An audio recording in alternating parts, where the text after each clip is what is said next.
ఆంధ్రప్రదేశ్ రాష్ట్ర వ్యాప్తంగా ప్రతి నెల 1వ తారీఖున పింఛన్ల పంపిణీ పండుగ వాతావరణంలో జరుగుతుందని రాష్ట్ర మున్సిపల్ శాఖ మాత్యులు డాక్టర్ పొంగూరు నారాయణ తెలియజేశారు. నెల్లూరు 4వ డివిజన్లోని దీన్ దయాల్ నగర్లో సోమవారం ఉదయాన్నే పలువురు పింఛన్ లబ్ధిదారులకు మంత్రి నారాయణ సామాజిక పింఛన్లను అందజేశారు. డివిజన్కు విచ్చేసిన మంత్రికి పెన్షన్దారులు, టీడీపీ శ్రేణులు, స్థానిక ప్రజలు ఘనంగా స్వాగతం పలికారు. అందర్నీ ఆప్యాయంగా పలకరిస్తూ మంత్రి ముందుకు సాగారు. పింఛన్దార్ల సమస్యలను అడిగి తెలుసుకున్నారు. ఏ సమస్య ఉన్నా తనతో నేరుగా సంప్రదించవచ్చని సూచించారు. ఈ సందర్భంగా రాష్ట్ర పురపాలక పట్టణ అభివృద్ధి శాఖ మంత్రివర్యులు డాక్టర్ పొంగూరు నారాయణ గారు మాట్లాడుతూ రాష్ట్రంలో 63,61,380 మందికి నేడు సుమారు రూ. 2,746.42 కోట్ల పైచిలుకు పెన్షన్ నగదును అందజేస్తున్నట్లు తెలిపారు.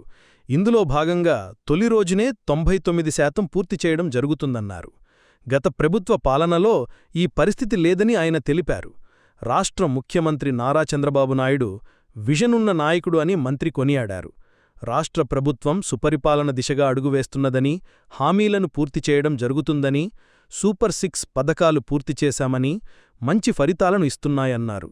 ప్రభుత్వం ఏర్పడగానే సామాజిక పింఛన్లను 4,000 రూపాయలకు పెంచి 3 నెలల ఎరియర్స్తో కలిపి ఒకేసారి 7,000 రూపాయలు నగదు చెల్లించడం జరిగిందన్నారు. అంతేకాకుండా మహిళల అభ్యున్నతికి సంవత్సరానికి 3 ఉచిత సిలిండర్లు మరియు ఉచిత బస్సు సౌకర్యం ఏర్పాటు చేయడం జరిగిందన్నారు. రైతు సోదరులకు 20,000 రూపాయలు వంతున జమ చేయడం జరిగిందన్నారు. అదేవిధంగా తల్లికి వందనం కార్యక్రమం కింద ఎంతమంది పిల్లలు చదువుకుంటుంటే అంతమందికి సుమారు 67 లక్షల మంది లబ్ధిదారులకు 15,000 రూపాయలు వంతున చెల్లించడం జరిగిందన్నారు. స్త్రీశక్తి పథకం మంచి విజయాలను అందుకునిందని నిన్న జరిగిన ర్యాలీలో మహిళలు సుమారు 10,000 మంది స్వచ్ఛందంగా పాల్గొన్నారని తెలిపారు. ప్రజలందరూ సుఖసంతోషాలతో ఉండాలని, రాష్ట్రం సమగ్రంగా అభివృద్ధి చెందాలని విజనరీ నేత సీఎం చంద్రబాబు నాయుడు గారి ప్రధాన లక్ష్యమన్నారు. గత ఎన్నికల ప్రచారంలో ఇచ్చిన హామీ మేరకు చెప్పినవన్నీ చేయడంతో సూపర్ 6 సూపర్ హిట్ అయిందని కొనియాడారు.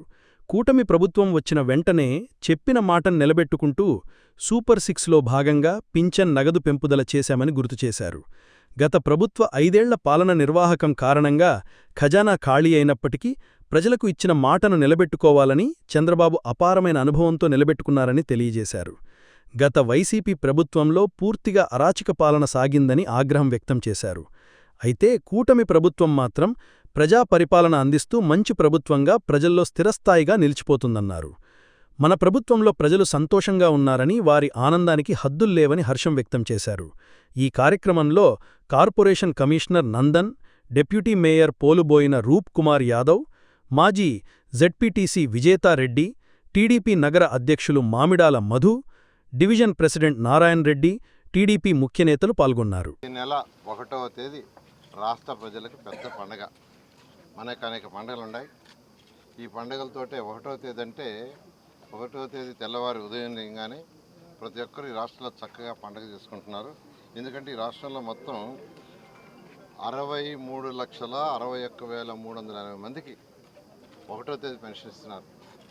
63,61,380 మందికి సాయంకాలం లోపల 99% పైగా పెన్షన్స్ అయిపోతున్నాయి. ఆ మిగిలిన <1% కూడా వాళ్ళ ఇంట్లో లేక ఊరికి పోయో అటువంటి కారణాలతో జరుగుతున్నాయి.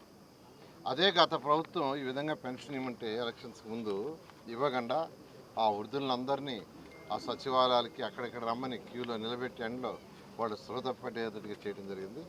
అయితే విజన్ ఉన్న నాయకుడు, ప్రజల యొక్క పరిపాలన గురించి, సుపరిపాలన గురించి ఆలోచించే వ్యక్తి కాబట్టి ఈరోజు గౌరవనీయ ముఖ్యమంత్రి నారా చంద్రబాబు నాయుడు గారు రాష్ట్రంలో 1వ తేదీ పెన్షన్స్ ఇవ్వాలి. అటు ప్రజాప్రతినిధులు, అధికారులు అందరూ చక్కగా ఇస్తున్నారు. ఇచ్చే ప్రజాప్రతినిధులు కావచ్చు, అధికారులు కావచ్చు ఎంతో ఆనందంగా ఇచ్చేటప్పుడు కూడా ఎంతో సంతోషంగా ఇస్తున్నారు. అదేవిధంగా ప్రజలు ఎంతో సంతోషంగా ఉన్నారు. ఎలక్షన్స్కి ముందు ఏదైతే సూపర్ 6 చెప్పామో అది సూపర్ హిట్ అయింది. అందులో అతి ముఖ్యమైనది పెన్షన్స్. ప్రభుత్వం రాగానే 4,000 పెన్షన్ ఇస్తాను ముఖ్యమంత్రి గారు చెప్పడం, మాట తప్పకుండా వచ్చిన వెంటనే 4,000 చేశారు. వికలాంగులకు 6,000 చేశారు. కిడ్నీ లాంటి పేషెంట్స్కి 10,000 చేశారు. అటెండర్ సపోర్ట్ ఉండే బెడ్ మీద ఉండే వాళ్ళకి 15,000 చేశారు. ఇవన్నీ డబ్బులుండి కాదు, ఖజానా ఖాళీ. 10 లక్షల కోట్ల అప్పు చేశారు. అప్పు తీరుస్తూనే మాట ఇచ్చాం ప్రజలకి, మాట తప్పకూడదని. అంతేకాకుండా ఎలక్షన్స్కి ముందు చెప్పారు ప్రభుత్వం రాగానే 3 నెలల అరియర్స్ కూడా ఇస్తానని. ఏప్రిల్ మే జూన్ ఇస్తానని చెప్పడం, అన్న ప్రకారం మొదటి నెలలో 7,000 ఇచ్చారు. ఇలా బహుశా భారతదేశంలో ఏ రాష్ట్రంలో కూడా ఇంత పెద్ద మొత్తంలో పెన్షన్స్ ఇచ్చే రాష్ట్రం ఏది లేదు. ఖజానా ఖాళీ, ఎన్నో ఇబ్బందులు ఉన్నాయి. అదేవిధంగా మహిళలకి ఎన్నో పథకాలు, 3 సిలిండర్లు ఉచితం, గ్యాస్ సిలిండర్లు, బస్సులో ఉచిత ప్రయాణం, రైతు సోదరులకు 20,000 మాట తప్పకుండా ఫస్ట్ ఇన్స్టాల్మెంట్ ఇచ్చాం. అదేవిధంగా తల్లికి వందనం కింద ఎంతమంది పిల్లలుంటే అంతమందికి ఇస్తామని చెప్పి ఒకే రోజు 10,000 కోట్ల రూపాయలు 67 లక్షల మంది విద్యార్థులకు వేశారు. యువ నాయకుడు లోకేష్ ఒకటే చెప్పారు, ఒకే రోజు చేయాలి రాష్ట్రంలో అందరికీ. ఈ విధంగా సుపరిపాలన ఈ రాష్ట్రంలో జరుగుతుంది. గత ప్రభుత్వం అయితే టోటల్ అరాచకం. తెల్లవారి 5 గంటలైతే ఏ ఇంట్లో ఏ నాయకుడిని అరెస్ట్ చేస్తారు, ఏ గోడలు దూకి పోలీసులు పోయి అరెస్ట్ చేస్తారు అని అందరూ టీవీలో చూసేవాళ్ళు.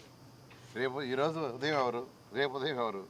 కానీ ఈ ప్రభుత్వం అలా కాదు. చట్టం ఏదన్నా ఉంటే చట్టం దానిపైన అది చేస్తుంది. ప్రజా పరిపాలన, ప్రజా సంక్షేమం ఈరోజు ముఖ్యమంత్రి గారు చేస్తున్నారు. ప్రజలు హర్షిస్తున్నారు. వాళ్ళ ఆనందానికి అద్దలేవు.